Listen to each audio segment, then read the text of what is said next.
Welcome to this first part of the WordPress Training Team's Contributor Guide series. In this first video, you'll learn how the training team collaborates with contributors from around the world using GitHub and Trello. The WordPress Training Team, just like the entire WordPress community, is made up of contributors, like you, who have decided to volunteer their time to make WordPress better. Our mission is to publish accessible, high-quality presentations for use at WordCamps, meetups, or any place WordPress training is needed. In order to collaborate with each other, we keep our lesson plans in GitHub, which you may be familiar with for software version control. Our lesson plans use GitHub in exactly the same way, to manage versions of the lesson plans and collaborate with many contributors. If you've never used GitHub before, you're going to need to know some key terms and concepts related to version control. First up are the terms fork and branch. While they may sound similar, it's important to note that when you make a fork of a repository, you copy the entire thing into your own GitHub account, including its branches. Branches are actually different versions of the same content.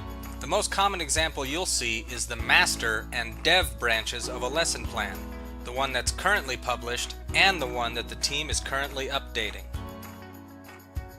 Before you begin contributing to a lesson plan, you have to make your own fork of the repository. If you don't already have one, sign up for a free GitHub account. Once you're logged into GitHub, you're almost ready to fork one of the repositories.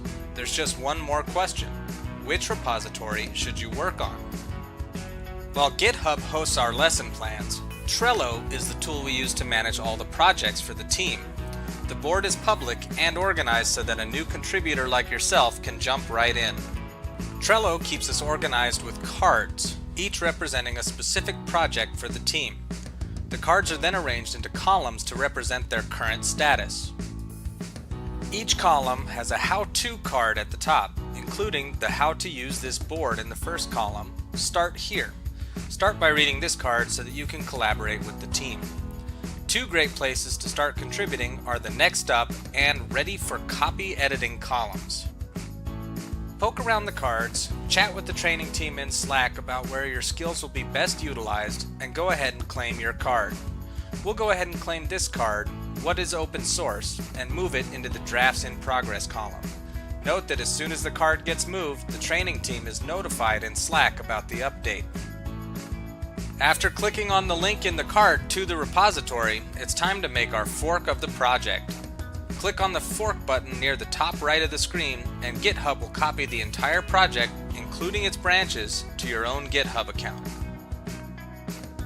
Let's take a quick review of what you've learned so far.